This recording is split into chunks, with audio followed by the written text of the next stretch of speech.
الف لام را تلک آیات الکتاب المبین، یہ کھلی ہوئی کتاب کی آیتیں ہیں۔ انا انزلناہ قرآنا عربیا لعلکم تعقلون، ہم نے اس کو یعنی قرآن مجید کو عربی میں اتارا ہے تاکہ تم سمجھ سکو۔ نحن نقص علیک احسن القصص، ہم اے نبی آپ کے سامنے بہترین قصہ بیان کرتے ہیں اس قرآن کو بذریعے وحی نازل کر کے۔ وَإِن كُنْتَ مِن قَبْلِهِ لَمِنَ الْغَافِلِينَ، اور آپ اس سے پہلے ایسے تمام واقعات سے ناواقف تھے۔ اذ قال یوسف، اس وقت کو یاد کرو جب یوسف علیہ السلام نے اپنے ابا سے کہا، یا ابتی، اے میرے ابو جان، انی رأیت احد عشر کوکبا، کہ میں نے خواب میں 11 ستارے دیکھے، والشمس والقمر، اور سورج اور چاند کو دیکھا، رأیتہم لی ساجدین، کہ وہ مجھے سجدہ کر رہے ہیں۔ قال یا بنی، ابو جی نے یعنی یعقوب علیہ السلام نے کہا، یا بنی، اے میرے پیارے بیٹے، لا تقصص رؤیاک علی اخوتی، یہ جو تو نے خواب دیکھا ہے اپنے بھائیوں کے سامنے بیان نہ کرے، فیکیدوا لک کیدا، وہ تیرے خلاف سازش کریں گے، ان الشیطان للانسان عدو مبین، یقیناً شیطان انسان کا کھلا ہوا دشمن ہے۔ یہ سورہ یوسف چل رہا ہے اور سورہ یوسف کی تفسیر آپ کے سامنے بیان کی جا رہی تھی کہ سورہ یوسف کا شان نزول کہ کس سوال کے جواب میں یہ سورہ یوسف نازل ہوئی۔ گزشتہ کل یہ عرض کیا گیا تھا کہ یہودیوں نے سوال کیا اللہ کے رسول جناب محمد رسول اللہ صلی اللہ علیہ وآلہ وسلم کو کہ بنو اسرائیل ان کا اصلی وطن تو ملک شام سیریا تھا، تو یہ مصر یعنی ایجپٹ جا کر کیسے بچے، کہ کیا واقعہ ہے۔ اور دوسرا سوال کیا تھا کہ یعقوب اور یوسف علیہ السلام کا کیا واقعہ تھا۔ تو یہ سوال انہوں نے کیا تو جبرائیل امین یہ پوری صورت لے کر نازل ہوئے اور یوسف علیہ السلام اور یعقوب علیہ السلام کا پورا قصہ ہو بہو نقل کیا، کھول کھول کر باتیں اللہ کے رسول صلی اللہ علیہ وسلم نے یہودیوں کے سامنے بیان فرمائی۔ ایک ایک بات پیدائش سے لے کر وفات تک تمام چیزیں اللہ کے رسول صلی اللہ علیہ وآلہ وسلم نے جبرائیل کی صورت لے کر نازل ہوئے تو اس کے ذریعے بیان فرمائی۔ لیکن یہودی یہ دماغ کے بھی ٹیڑھے، فطرت کے بھی ٹیڑھے، کہ ساری چیزیں بیان کرنے کے باوجود ساری چیزیں ایک ایک چیز کھول کر بیان کی اللہ کے رسول نے۔ سوال تو انہوں نے کیا تھا، اب اللہ کے رسول نے پورا ان کا قصہ بیان کیا، صحیح صحیح جواب دیا، کھول کھول کر بیان کیا، جو ان کی کتاب میں نہیں تھا وہ بھی بیان کیا۔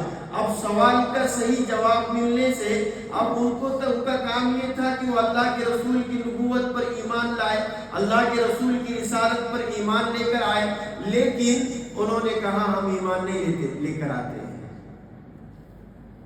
اللہ اکبر۔ علماء اعظام نے یہاں ایک بات لکھی ہے دوستو، عجیب بات لکھی ہے کہ اللہ جسے ہدایت دینا چاہے اسے ہدایت دیتا ہے، اللہ جسے ایمان کی توفیق دینا چاہتا ہے اسی دیتا ہے، ورنہ پوری سورت نازل ہونے کے باوجود، سوال جنہوں نے کیا ان کو جواب ملنے کے باوجود، تشفی ہونے کے باوجود انہوں نے انکار کیا اللہ کا اور اس کے رسول جناب محمد رسول اللہ صلی اللہ علیہ وآلہ وسلم کا۔ تو یہ ایمان جو ملا ہے یہ ڈائریکٹ اللہ کی طرف سے ملتا ہے، یہ اللہ کی نعمت ہے، ہدایت یہ اللہ کی طرف سے ملتی ہے۔ دوستو ہمیں اس نعمت پر اللہ کا شکر ادا کرنا چاہیے۔ اے اللہ تیرا شکر ہے تو نے ہمیں اس نعمت سے نوازا، ورنہ یہ لوگ تو محروم رہ گئے۔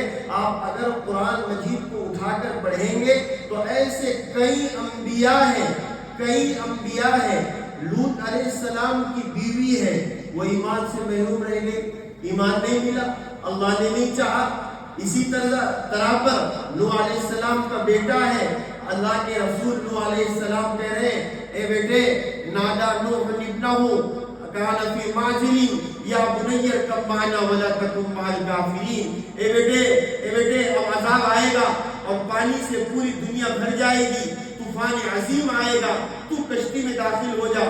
بیٹا کہتا ہے نہیں یہ جو پہاڑ ہے اس پر میں چڑھ جاؤں گا، ابو یہ پہاڑ مجھے بچائے گا۔ علماء اعظام کہتے ہیں نوح علیہ السلام کا بیٹا لیکن ہدایت سے محروم رہ گیا، لوط علیہ السلام کی بیوی ہدایت سے محروم رہ گئی، اللہ کے رسول صلی اللہ علیہ وسلم کے سگے چچا 40 سال بادل کی طرح جو سر پر رہے، ہر وقت اللہ کے رسول پر مہربانی کرتے رہے، سگے چچا، لیکن ایمان سے محروم رہ گئے۔ یہ ایمان سب سے بڑی دولت ہے، اللہ نے بغیر مانگے مجھے اور آپ کو عطا فرمائی ہے، اس نعمت کی قدردانی کرنا چاہیے، اللہ کا شکر ادا کرنا چاہیے، یہ بہت بڑی نعمت ہے۔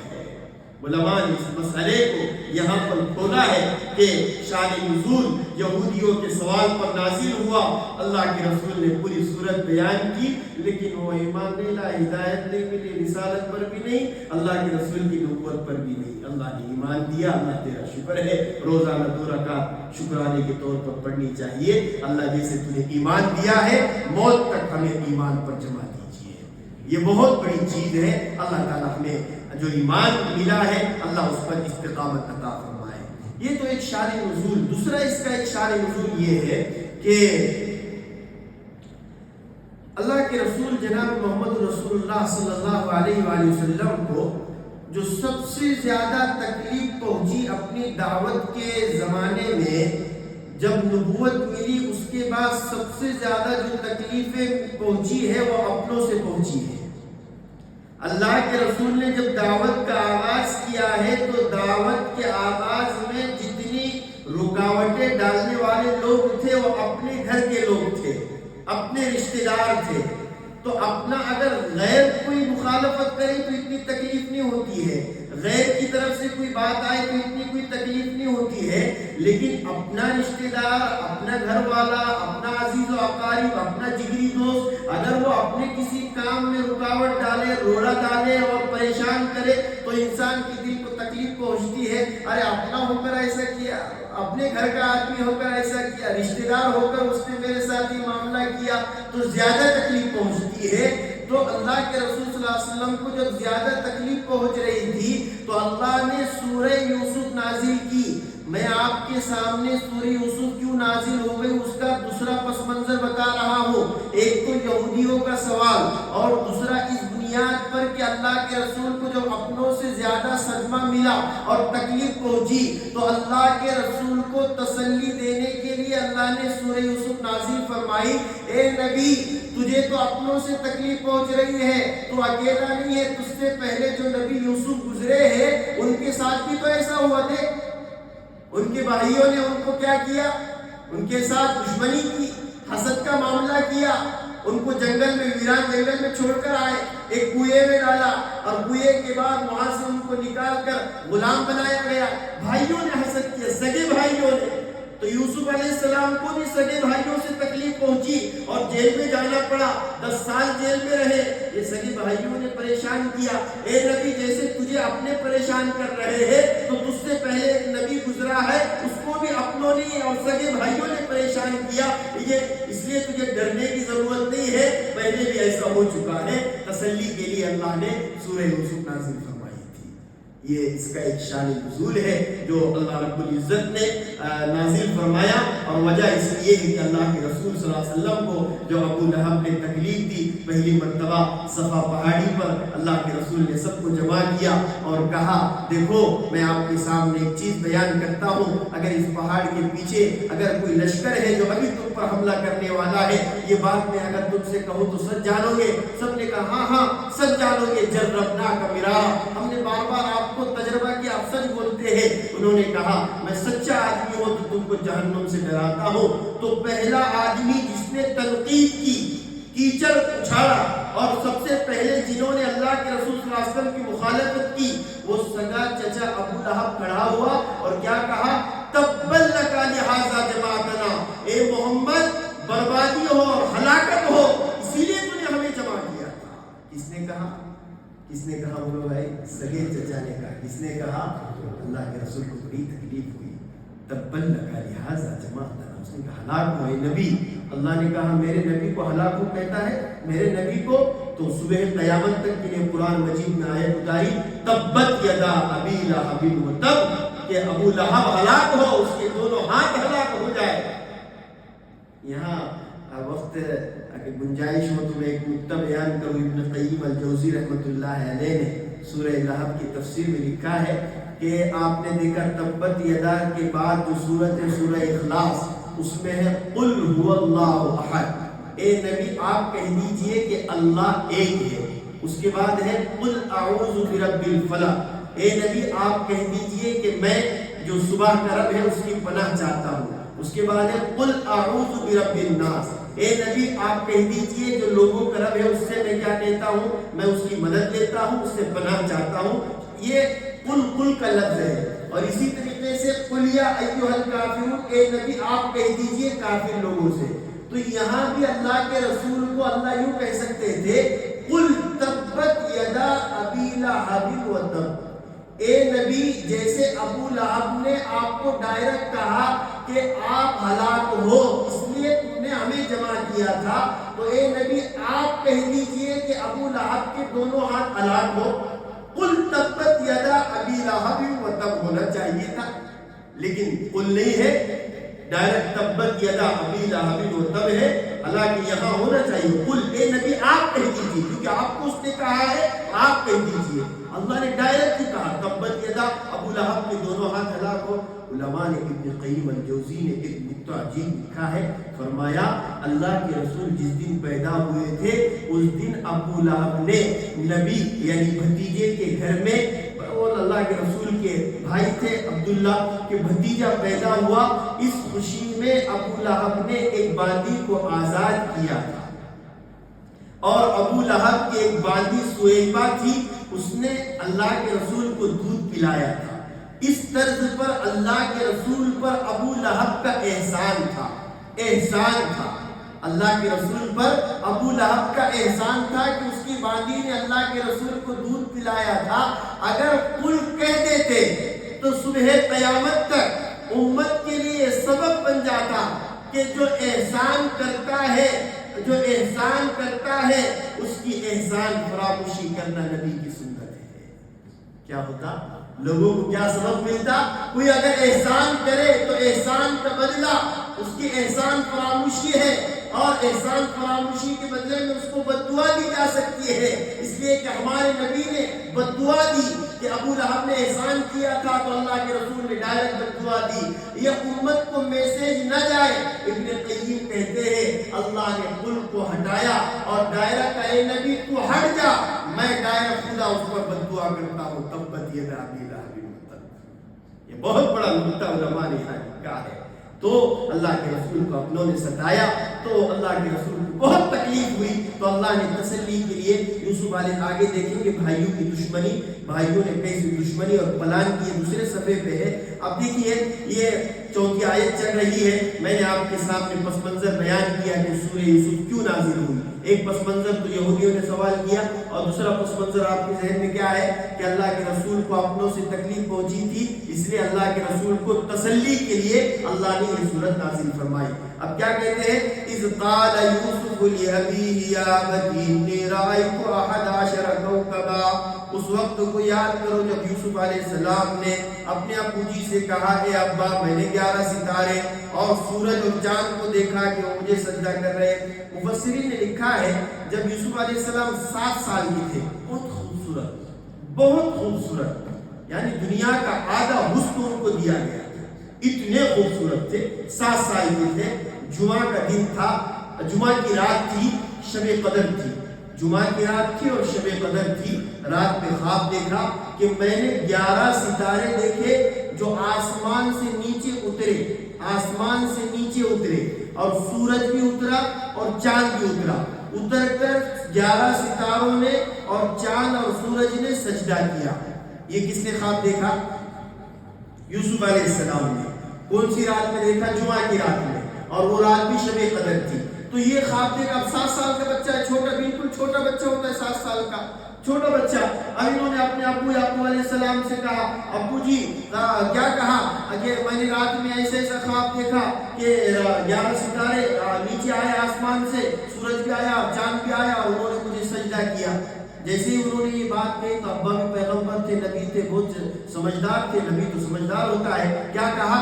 قال یا بنیا, اے میرے پیارے بیٹے, اپنے بھائیوں کے سامنے لا تقصص رؤیاکا, تو نے جو خواب دیکھا ہے علی اخوتی کا, تیرے جو 11 بھائی ہیں ان کے سامنے بیان نہ کرنا. فیکید لک کیدا, وہ تیرے خلاف سازش کریں گے.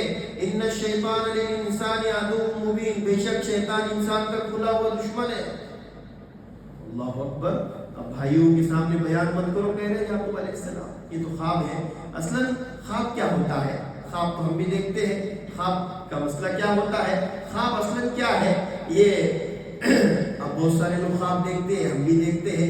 نفس, ہمارا جو نفس ہے جسے آتما کہا جاتا ہے, ہم جب بیدار رہتے ہیں تو یہ نفس اور آتما ہماری پوری باڈی کی کیا کرتا ہے؟ نگہبانی کرتا ہے, دیکھ ریکھ کرتا ہے. پیاس لگی, کھانا, اس کو بھوک لگی, پیاس لگی, اسی طریقے سے وہ نفس خیال رکھتا ہے اس کو نیند آ رہی ہے, اس کو درد ہو رہا ہے, اس کو یہ ہو رہا ہے. یعنی ہم جب بیدار رہتے ہیں تو یہ نفس ہماری پوری باڈی کو دھیان رکھتا ہے. اس کو بھوک لگی, پیاس لگی, کیا کھانے کی ضرورت ہے, نیند کی ضرورت ہے, تھکن ہو رہی ہے. لیکن جب ہم سو جاتے ہیں, بات کو یاد رکھو, یہ میں بہت پوائنٹ کی بات اور گہری بات کہہ رہا ہوں, لیکن جب ہم سو جاتے ہیں تو یہ نفس کو باڈی کے دھیان رکھنے کی جو چھٹی مل جاتی ہے. یعنی آپ جب سو گئے تو نہ, اب تو سب سے ساری چیزوں سے فارغ ہو کر سو جاتے ہیں, نہ کھانے کی ضرورت, نہ پینے کی ضرورت, نہ کوئی چیز کی ضرورت نہیں رہتی ہے. تو اب نفس کو باڈی پر دھیان رکھنے سے چھٹی مل جاتی ہے. تو ایک خیالات کی دنیا ہے. اب نفس خیالات کے راستے سے انسان کو سونے کے بعد شکلیں صورتیں بتلاتا ہے. کیا کرتا ہے؟ شکلیں صورتیں بتلاتا ہے. اب جب انسان سو گیا تو اسی لیے اب بھول بھال جاتا ہے. اب سونے کے بعد جیسے میں نے آپ سے کہا, کھانے سے, پینے سے, سب چیزوں سے فارغ ہو جاتا ہے. تو اسی لیے علماء نے حدیث میں بات کہی ہے کہ نیند کو موت کی بہن کہا گیا ہے. اسی لیے جب ہم صبح اٹھتے ہیں تو کیا دعا پڑھتے ہیں؟ الحمدللہ الذی احیانا بعد ما اماتنا والیہ النشور. تمام تعریف اس اللہ کی جس نے موت کے بعد ہمیں اٹھایا. کس کے بعد اٹھایا؟ اماتنا, موت کے بعد. نیند گویا موت کی بہن ہے. نیند, بہت سارے لوگ سوتے ہیں تو سوتے ہی رہ جاتے ہیں, نیند موت کی بہن ہے. تو اللہ کے رسول صلی اللہ علیہ وسلم نے یہ دعا بتلائی ہے کہ اٹھنے کے بعد ہمیں یہ دعا پڑھنی چاہیے, الحمدللہ الذی احیانا بعد ما اماتنا والیہ النشور. تو انسان جب سوتا ہے تو اس کی آتما اور نفس کو باڈی پر دھیان رکھنے سے چھٹی ملتی ہے. تو خیالات کی دنیا میں وہ نفس اور آتما جاتی ہے اور انسان کو شکلیں صورتیں دکھلاتی ہے. انسان کو شکلیں صورتیں دکھلاتی, اسی کو خواب کہا جاتا ہے. اب خواب کی 3 قسمیں ہیں. ایک قسم میں جلدی جلدی آپ کے سامنے بیان کروں. دن بھر انسان جو کام کرتا ہے, دن بھر جو کام کرتا ہے, روٹین چلتی ہے, کھیل رہا ہے, گھوم رہا ہے, بزنس کر رہا ہے, وہی انسان رات میں دیکھتا ہے, وہی انسان خواب میں رات میں دیکھتا ہے. اب ایک دوسرا خواب یہ ہے جو شیطانی خواب ہے. شیطانی خواب علماء کہتے ہیں یہ دماغ کے پاس یہاں آ کر رات میں شیطان بیٹھتا ہے اور اس کی لمبی لمبی اور پتلی سونڈ ہوتی ہے. سونڈ جو ہوتی ہے نا, ہاتھی کی جیسی سونڈ, ویسا اس میں پتلی ہوتی ہے, اور وہ وہاں سے یہ اندر ناک کے 2 سوراخوں کے ذریعے سے اندر ڈالتا ہے. علماء نے تفسیر میں لکھا ہے یہاں بیٹھتا ہے دماغ کے پاس اور ناک کے 2 سوراخوں سے اپنی سونڈ اندر ڈالتا ہے اور دماغ تک پہنچاتا ہے. پھر وہاں سے اس کو کیا کرتا ہے, کبھی تو اچھی چیزیں بتلاتا ہے, خوشی کی چیزیں, اور کبھی کبھار غم کی چیز بتلاتا ہے, برا خواب دکھلاتا ہے. اب جب کبھی برا خواب دیکھے تو کیا کرنا چاہیے؟ علماء کہتے ہیں جیسے جب برا خواب دیکھے تو فوراً کھڑے ہو جائے اور فوراً تھو تھو تھو اس طریقے سے لیفٹ سائڈ میں کیا کرے, تھو تھو تھو اس طریقے سے. اب ایک بات, ہمارا ایک ساتھی جماعت میں نکلا, نیا ساتھی تھا. پہلے دن مذاکرے میں بات آئی کہ رات میں خواب میں اگر کوئی چیز دیکھے, برا خواب دیکھے تو کیا کرنا ہے, تھو تھو تھو کرنا ہے. اب وہ ساتھی نیا تھا, وہ کھڑا ہوا, اب اس نے بیچارے نے پہلے دن مذاکرے میں سنا تھا کہ ایسا ایسا کرنا ہے. اب وہ رات میں اس نے دیکھا برا خواب, شیطان آیا خواب میں. اب اس نے مضمون نکالا اور جو بازو والا تھا تھوک دیا. اس نے کہا کہ وہ شیطان کو بھگانا ہے تو بڑی ہوئی چیز سے بھگا دیا جائے، ایسا کیا تھو تھو کرنے سے بھاگنے والا ہے؟ تو یہ حدیث میں یہ کہا گیا ہے کہ صرف ایسا کرنا ہے، تھو تھو تھو، اس طریقے سے کرنا ہے، اور پھر اس کے بعد دعا کرنی ہے کہ دعا یہ کرنی ہے کہ اللہ تعالیٰ یہ جو میں نے خواب دیکھا برا، اس کے شر سے میری حفاظت فرما۔ کیا کرنی ہے؟ دعا۔ پہلا کام تھو کرنا ہے، دوسرا کام یہ دعا کرنی ہے اے اللہ میں نے جو خواب دیکھا اس کے شر سے میری حفاظت فرما، اور تیسرا کام صبح اٹھنے کے بعد کم از کم 2 رکعت، حدیث میں 2 رکعت نماز پڑھنی ہے، اور وہ 2 رکعت کے بعد اللہ سے دعا کرنی ہے اے اللہ میں نے جو یہ خواب دیکھا ہے اس کے اندر جو ڈراؤنی چیز ہے اس کے شر سے میری حفاظت فرما۔ یہ دوسرے نمبر کا خواب ہے۔ اور تیسرا خواب اللہ تعالیٰ کی طرف سے ہوتا ہے، جو اللہ تعالیٰ اچھے لوگوں کو، سچے لوگوں کو بتلاتا ہے اور اچھے اچھے خواب بتلاتا ہے، اور یہ خواب اللہ کی طرف سے بہت بڑی نعمت ہے، بہت بڑی نعمت ہے۔ اچھے خواب نظر آتے ہیں، یہ اللہ کی طرف سے واضح کتابوں میں حدیث میں بات لکھی ہے، اور صحیح حدیث میں یہ بات لکھی ہے کہ خواب نبوت کا ایک بہت بڑا حصہ ہے۔ اس کے متعلق انشاءاللہ آئندہ کل کچھ باتیں آپ کے سامنے عرض کی جائے گی۔ خواب کے متعلق کچھ باتیں رہ گئی ہیں، وہ آئندہ کی درس میں انشاءاللہ عرض کی جائے گی۔ جو باتیں کی گئی ہے اللہ تعالیٰ عمل کی توفیق مرحمت فرمائے۔ 2-4 مسائل ہیں، آپ اس کو سمجھ لیں۔ 2-4 مسائل صرف آپ کے سامنے۔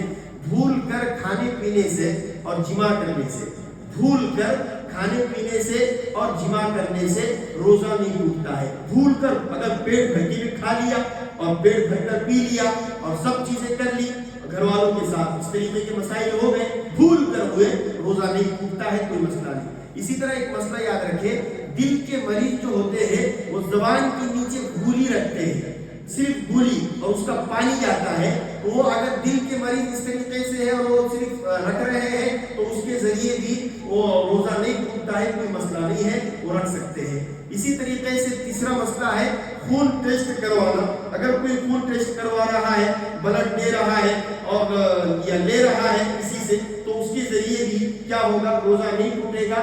خون اگر شوگر کا مریض ہے تو چیک کروا سکتا ہے، کوئی مسئلہ نہیں ہے۔ اسی طریقے سے ڈائلسس والے ہیں وہ بھی اس طریقے سے کر سکتے ہیں، اس کے کرنے سے روزے پر کوئی فرق نہیں آئے گا۔ اسی طریقے سے انجیکشن، ٹیکا، گلوکوز، یہ تمام چیزیں اگر کوئی لگاتا ہے تو اس کے ذریعے بھی کسی قسم کا کوئی مسئلہ نہیں ہوتا ہے، روزہ نہیں ٹوٹتا ہے اور روزے میں کوئی فرق نہیں آتا ہے۔ اسی طرح قے ہو جائے، قے کتنے بھی اگر ہو رہی ہے، منہ بھر کر ہو رہی ہے تو اس سے کسی قسم کا مسئلہ نہیں، روزہ نہیں ٹوٹتا ہے۔ جان بوجھ کر کرے گا پھر واپس لے جائے گا تو اس سے روزہ ٹوٹے گا، جان بوجھ کر۔ اسی طریقے سے بلا اختیار حلق میں مکھی مچھر چلا جائے، اس سے بھی کیا نہیں ہوگا؟ روزہ نہیں ٹوٹے گا۔ اسی طریقے سے گھر میں جو مستورات ہیں ہماری، وہ مستورات حیض نفاس کے ایام میں، حیض نفاس کے ماہواری وغیرہ کے ایام میں، آپ یہاں حضرات بیٹھے ہیں ان تک بات پہنچا سکتے ہیں کہ وہ ایام میں روزہ نہیں رکھ سکتی ہے، روزہ بالکل نہ رکھے، لیکن اس کی قضا لازم ہے۔ قضا لازم ہے مطلب ایام گزرنے کے بعد، رمضان کے بعد ان کو روزہ رکھنا ضروری ہے۔ یعنی رمضان کے بعد جتنے روزے چھوٹ گئے، ماہواری 7 دن تھی، 10 دن تھی، 10 روزے چھوٹ گئے، لیکن اس کا مطلب یہ نہیں ہے اب روزے نہیں رکھنے ہیں تو کھا رہے ہیں، پی رہے ہیں۔ ارے مشابہت اختیار کرو روزے کی طرح، روزہ تو نہیں ہے لیکن روزے کی طرح مشابہت اختیار کر لو کہ روزہ ہی ہے، خاموشی سے کوئی نہ رہے، اس طریقے سے کھا لے پی لے۔ اس طریقے کے مسائل آپ کے سامنے انشاءاللہ روزانہ بیان کی جائیں گے۔ اللہ تعالیٰ عمل کی توفیق و رحمت فرمائے۔